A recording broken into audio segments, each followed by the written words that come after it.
नमस्कार मंडळी. तर आज होतो रविवार, त्यामुळे माझं भाऊ गेलेलो मासे आडू.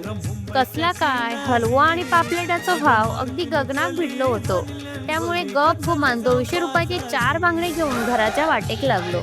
मग मी त्यांका मस्तपैकी आडाळ्यावर सुट्टी केलंय आणि त्यांका चांदीसारखे चकचकायलंय आणि मीठ मसालो लावून वाटपाच्या तयारीक लागले. चला तर मग मी बांगड्याचा तिकला कसा करते ता आज तुमका दाखवते.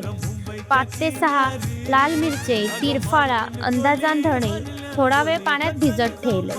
त्यानंतर ओला खोबरा किसून घेतलंय, एक अख्खो कांदो कापून घेतलं, 5 ते 6 लसूण पाकळ्या, एक टोमॅटो, हळद ह्या सगळं मस्त मिक्सरात बारीक वाटून घेतलंय आणि कांदा लसूणची फोडणी देऊन बारीक वाटलेला वाटण तोपात टाकलं.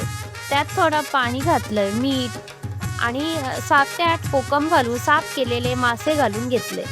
तिकल्याक बरोबर कड इल्यावर झाला आपला बांगड्याचा तिकला तयार.